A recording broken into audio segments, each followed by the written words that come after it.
بعد ما لفيت الدول الاتحاد الاوروبي كله واخترت هولندا وقعدت واسست صح واشتغلت هسه حاليا وجيناك في محل شغلك وسلمنا عليك وشفنا الامور كلها. اديني مميزات هولندا ما دام انت شنو انت اقدم مني طبعا. اقدم مني في الاتحاد الاوروبي واقدم مني في هولندا. السلام عليكم ورحمه الله. معكم مصعب حماد صانع محتوى في هولندا. الليله عندنا استضافه مع اخونا الغالي ابو بكر. كان عايش في فرنسا 3 سنين بأوراقه بحاجاته، خلى فرنسا وجا عايش هنا في هولندا، وحاليا جيناه في محل شغله واموره تمام، وفات زار المانيا وزار لوكسمبورغ وزار سويسرا، ما شاء الله يعني لف الاتحاد الاوروبي كله. فعايزين شنو؟ نستفيد منه ونفيدكم. نخش في المقارنات ما بين المانيا وهولندا.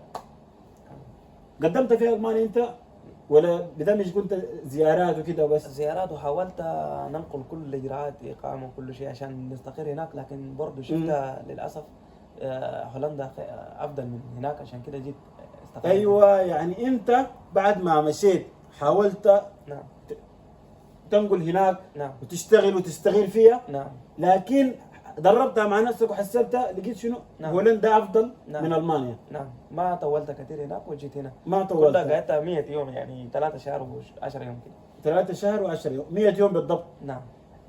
الفرق الخلاك ما تقعد في المانيا وتجي هولندا؟ برضو يعني طبعا مقارنة عن كل الأشياء هناك غالية جدا. كيف أقول لك غالية؟ صعوبة إن تلقى السكن. ايوه. نعم. السكن هناك صعب. سكن هناك لانه صعب انا جداً. سامع انه هسه حاليا المانيا في الاكل والشراب والحاجات دي ارخص من هولندا، لانه هسه نحن حاليا في مدينه فالس، مدينه حدوديه. نحن في المثلث بالتحديد ما بين المانيا وبلجيكا وهولندا. الناس اللي عندنا هنا في فالس ديل بيمشوا بيشتروا حياة الاكل والشراب والحياة دي من المانيا لانه رخيصه. بيمشوا مدينه اخر بيشتروا الحاجات وبيجوا هنا. نعم صحيح. فانت قصدك من ناحيه السكن نعم، صعب الموضوع ده. الإيجاد السكن ايجاد السكن صعب. أنا طبعا كنت عايش وكنت قاعد أدور في السكن، الشيء آه. خلاني ما نلقاه بسرعة. فقررت إن جيت هنا، والحمد لله تو سكن استقرت هنا وخيرت كل شيء هنا وعايش هنا تو حاليا الحمد لله. لا الحمد لله.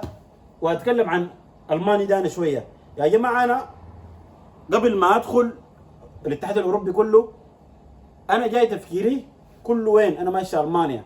لما جيت ايطاليا دقيت لصاحبي قلت له يا اخي اسمع كلامي، ما دام انت قاعد في المانيا لك 7 سنين يا اخي اديني الزيت بتاع المانيا لانه انا احتمال اجيها.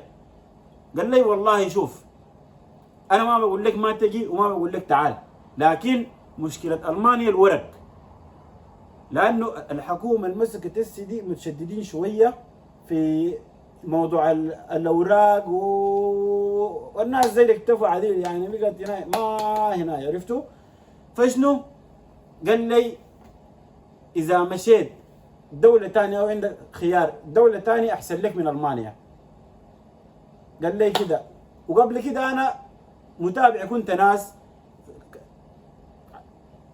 عاشوا في المانيا 6 شهور، العاش 1.5 سنة ما اخذ ورق، لقى نفسهم اتخارجوا وين؟ بريطانيا. انا قلت من الاول ما اجرجر نفسي واتعب نفسي، وهنا من الاول ما دام الناس دي قعدت 1 و1.5 سنة وما اخذت، انا امشي لها لشنو؟ اضيع من عمري 1.5 سنة ولا سنه، وفي الاخير ادوني شلوت يقول لي ما في ورق.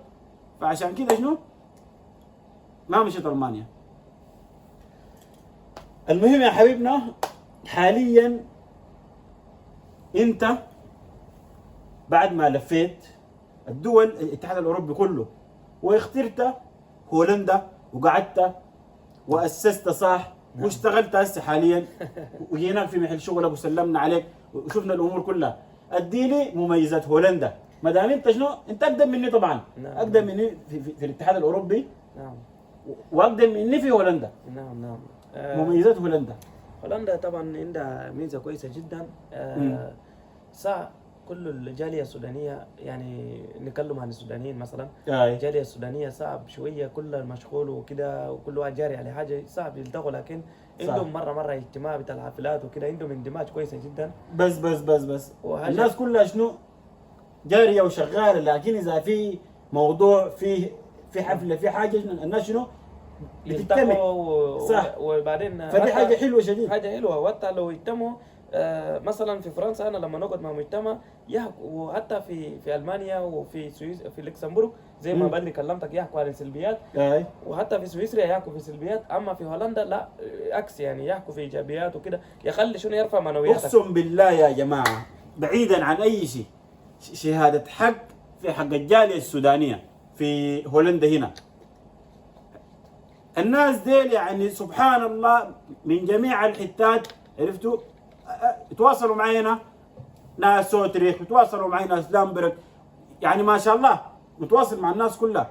واي زول اقابله انا اسلم عليه بيقول لي الصبر الصبر الصبر وبتلقى، الصبر وبتلقى. يعني الناس دي محفزين، الجاليه هنا متماسكه مع بعض، بيحفزوك، بيقول لك يا اخي انا قال لي عندك اي حاجه ما عارفها، داير تسال، داير تعمل، زهقت من الكامب ده يومين، نحن هندل ببيتنا، تعالنا وزورنا واقعد لك يومين غير جو وارجع وكده. يعني ناس ما شاء الله لا بعرف ولا بيعرفوني، بس لمدنا شنو السوشيال ميديا. نعم. واصل.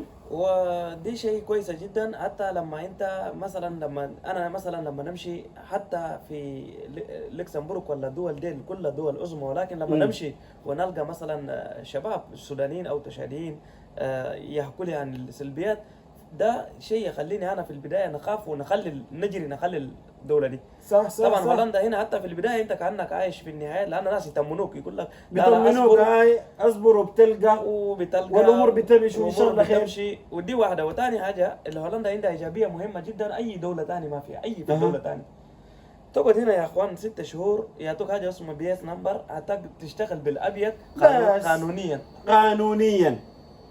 الحاجه دي في دوله ثانيه اللي هي بولندا فقط.